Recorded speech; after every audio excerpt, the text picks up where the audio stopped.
Hey basketball coaches, players, and fans, today I am going to break down the LA Lakers offense and how they score. This is a very good video whether you're a coach looking for strategies, a player looking at how to play better, or just a fan looking to understand the sport even more. Well, this is the video for you, so let's get down and let's check out the LA Lakers. So the one thing that the LA Lakers tend to do a lot in their early offense is to try and feed the post, which is Davis down there. The reason for that is he's able to score a lot off of the early offense because then they can isolate him on that one side, clear out that side, and now they can clear out that defense, especially when you start looking at the faces of some of these players right there. They are not paying attention to what Anthony Davis is doing. So because of that, he's able to do a quick spin move towards the baseline, and because that whole side was cleared out, there is not much the other team is able to do. Okay, so here's a very similar play to the last. However, there's a little bit of a difference here. So what we're going to have here is a guard who passes into Anthony Davis, who is, of course, posting up. Everyone else has already cleared out towards that right side.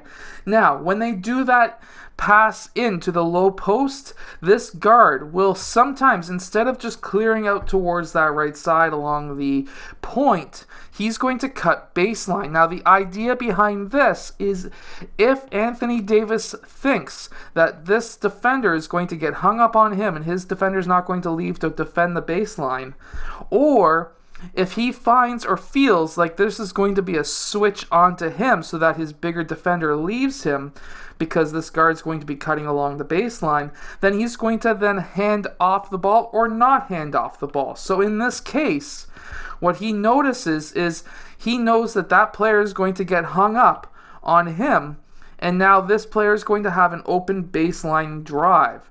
Now, other times, now that was a little bit contested, but he made it, but other times, if this player was going to be able to get hung up or they switch, if he hears a switch being called, he will hold on to the ball. This player will then continue out towards that right side, and now he will have a shorter player guarding him one-on-one on that side.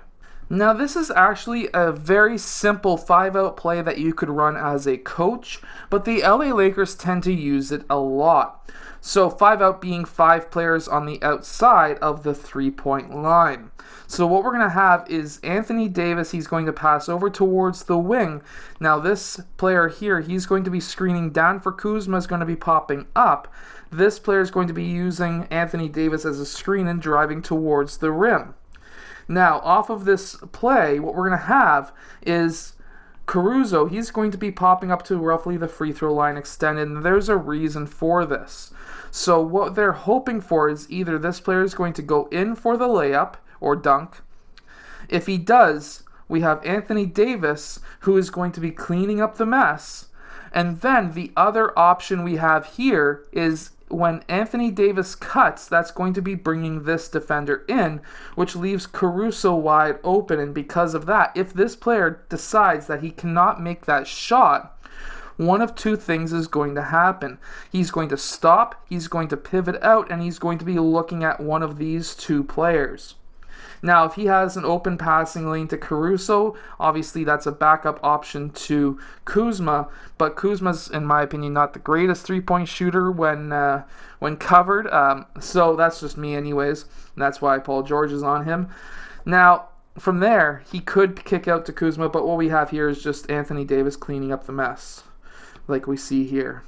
Now, another thing that we see a lot of is I call this transition, even though they're still coming down against a somewhat set defense.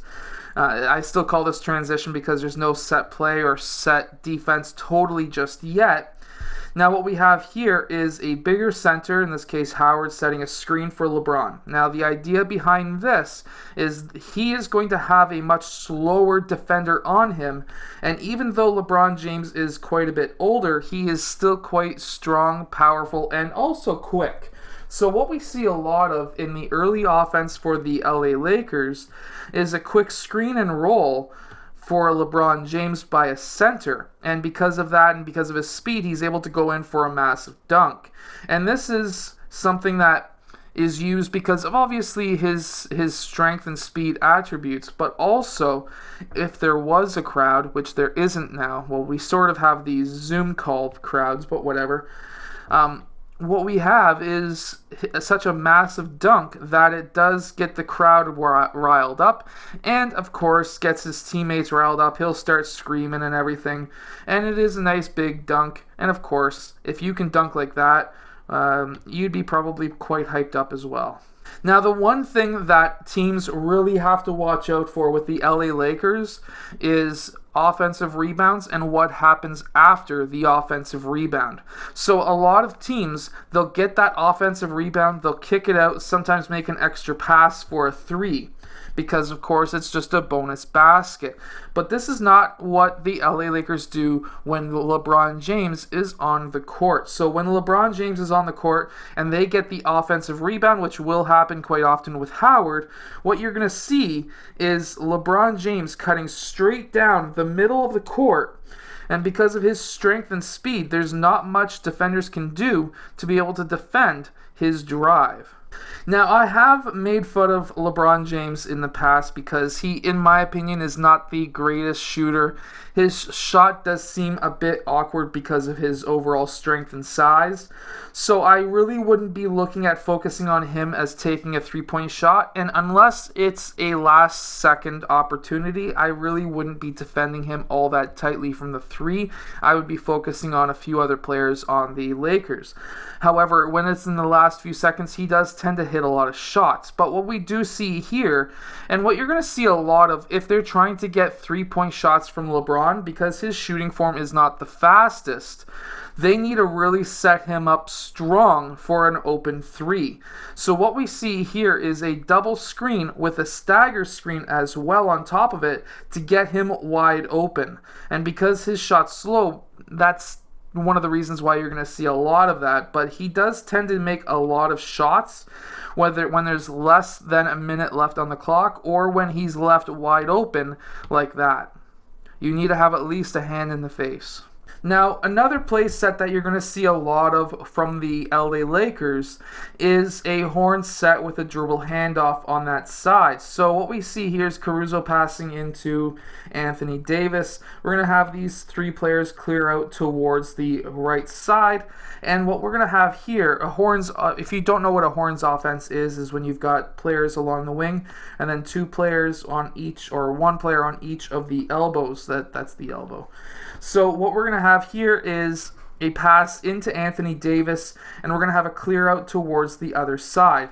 Now what we're actually having here is, of course, my philosophy, which is you never want to have players standing around doing nothing.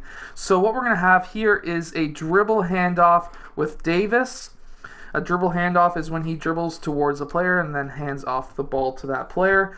And now what we're going to have is a staggered screen for LeBron to pop up towards the point. So basically it gives Caruso a secondary or gives a player a secondary option. I don't know why I say Caruso, but basically LeBron would normally be popping up top, but they gave up on it because, of course, Anthony Davis is cutting. But this is one of my criticisms with the LA Lakers. By the way, he did finish this play with almost a dunk. But that is one of my criticisms with the LA Lakers, and that is they tend to stop halfway through a play if they think that they're getting a basket. As a player, you really need to finish off your plays because you never know what's going to happen. I hope that you've enjoyed today's video. If you have, hit that like button, subscribe, and I'll see you guys again next time.